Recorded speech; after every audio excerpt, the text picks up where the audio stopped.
इस जो है एक काला कानून है बौद्धों के लिए। इस कानून को ख़त्म करके हम सरकार से ये मांग कर रहे हैं कि बौद्धों का अधिकार बौद्धों को हाथ में दे दे सरकार। तो बौद्धों में गैर बौद्ध क्यों है? वहाँ जब 9 मेंबर हैं, 9 में 5 गैर बौद्ध क्यों रहेगा? 1949 को बिल्कुल निरस्त किया जाए और बौद्धों के हाथ में सौंपा जाए। अभी तक संविधान लागू बोध गया जिला में अभी तक संविधान लागू नहीं हुआ।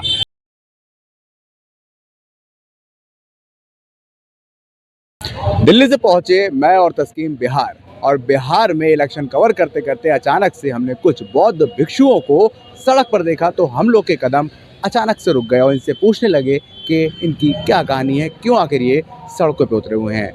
लेकिन आपको इससे पहले बता दें कि बिहार बुद्ध की धरती मानी जाती है, इसलिए हमने इनसे रुककर पूछना उचित समझा कि आखिर इनकी परेशानी क्या है।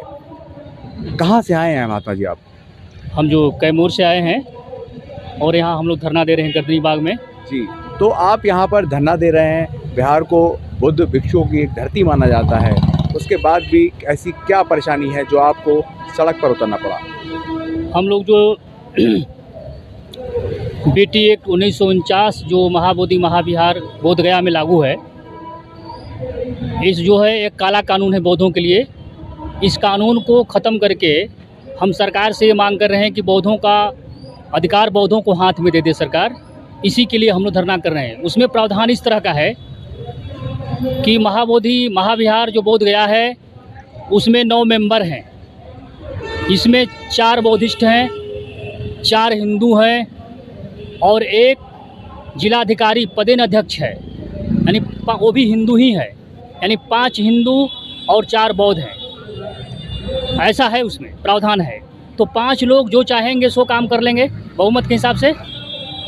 तो बौद्ध वो भगवान बुद्ध की धरती है बोध गया, जहाँ भगवान बुद्ध को ज्ञान प्राप्त हुआ।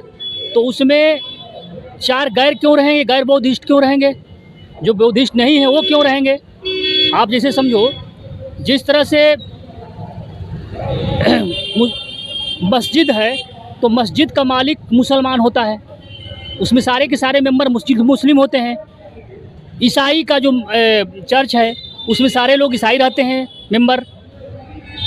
इसी प्रकार जो हिंदू का मंदिर है, बौद्ध मंदिर है, मंदिर में सारे टेंपल में सारे हिंदू रहते हैं, सारे ब्राह्मण रहते हैं।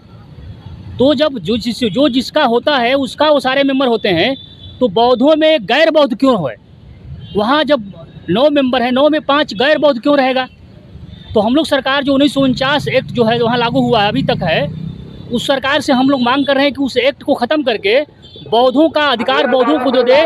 उसमें जितने भी हैं मेंबर सारे के सारे बौद्ध होना चाहिए। और एक बात और मैं आपको बता देना चाहता हूँ, जब 26 जनवरी 1949 का को लागू हुआ और 26 जनवरी 1950 में जब संविधान लागू हुआ तो संविधान के 13वें अनुच्छेद में ये बात लिखा हुआ है कि अब तक इससे पहले जितने भी अनुच्छेद बने हैं, जितने भी कानून बने हैं उसको रद्द किया जाता है। तो एक कानून 1949 का बना हुआ है और संविधान के हिसाब से, संविधान के अनुच्छेद 13 के हिसाब से तो उसे रद्द हो जाना चाहिए, क्योंकि उसमें लिखा हुआ है कि 26 जनवरी 1950 से जितने भी कानून बने हैं उसको रद्द माना जाता है। इसको सुनी कब से आप इस मांग को उठा रहे हैं और यहाँ पर आप कब से हैं? ये मांग हम लोग जो है अगले महीना 23 तारीख से हम लोग यहाँ पर एक रैली किए थे और उस 23 तारीख से आज लगभग जो है 30 दिन हुआ। हम लोग 30 दिन से धरना पर गर्दनी बाग में जुटे हुए हैं और सरकार से इसका मांग कर रहे हैं। कहाँ से आए? और चैनल को मैं मंगल कामना करता हूँ, बहुत बहुत आशीर्वाद मंगल है। हम पुरथा एक धरती है अरवल ज़िला का और अमर शहीद जगदेव बाबू का क्रांति एरिया है, उनके साथ मैं रहा हूँ जगदेव बाबू के साथ में उस क्रांति में। तो हमारा मांग है एक्ट 1949 को बिल्कुल निरस्त किया जाए और बौद्धों के हाथ में सौंपा जाए। इसके लिए हम निरंतर 12 फरवरी से बोध गया से हैं शुरुआत किया हूँ और अभी यहाँ मैं पहुँचा हूँ 23 तारीख से। ये जो 23 जुलाई है उस 23 से यहाँ धरना हम दिए हुए हैं गर्दनी बाग में पटना। तो हमें मांग है कि जो 4 बौद्ध है, 4 अबौद्ध है और एक पदेना मजिस्ट्रेट हैं, ये 9 मिल करके जो कमेटी बनाए हुए हैं ये पहले का बना हुआ है। ये एक्ट 1949 जो कानून है, ये काला कानून है, आईसी के तहत बनाए हैं, प्रावधान ऐसा है। तो हम चाहते हैं कि नहीं, बाबा साहब का जब संविधान लागू देश में हो गया 1950, तो उसके अनुसार ये देश चलना चाहिए। अभी तक संविधान लागू बोध गया जिला में अभी तक संविधान लागू नहीं हुआ। अगर संविधान लागू होता तो वहाँ मजिस्ट्रेट हिंदू के सवाल नहीं आता कि हिंदू ही रहेंगे। हमें मांग है कि नहीं, चाहे मुस्लिम हो। इनकी मांग है कि जो मुस्लिम है, अगर मस्जिद उनके हाथ में रहती है, हिंदुओं के हाथ में मंदिर रहते हैं, तो आप यहाँ पर आए हुए हैं, कितने ऐसे भिक्षुक हैं जो यहाँ पर आए हुए हैं आपके साथ में, और आप किस मांग को लेकर यहाँ पर हैं? इसके साथ साथ ये भी बताइए कि क्या आपका कोई संगठन है या फिर आप इंडिपेंडेंट अलग अलग जगह से भिक्षु आगे इकट्ठा हुए हैं? देखिए, हम लोग यहाँ लगभग 150 भिक्षुक हैं, लेकिन वर्षा होने की वजह से और यहाँ हम लोग का अभी अस्थायी व्यवस्था नहीं हो पाया है। यहाँ जो भी लोग रहते हैं, जो भी टेंट उंट है, एक ठेकेदार के माध्यम से चलता है और वो अपना चार्ज लेते हैं। तो भंते लोग फील्ड में गए हैं, हम लोग आज 3 ही भंते यहाँ उपस्थित हैं। हम लोग का संगठन है धम्म जागरण संघ, उसी के माध्यम से हम लोग पूरे देश में, पूरे भारत में लोगों को जगाते हैं, बताते हैं। यह बहुत खुशी की बात है, सौभाग्य की बात है कि दुनिया में एक अनोखा जगह भारत है और भारत में बिहार राज्य है और बिहार राज्य में गया की धरती है, जहाँ पर तथागत गौतम बुद्ध का ज्ञान मिला है। हम लोग इसके लिए बहुत सौभाग्यशाली हैं।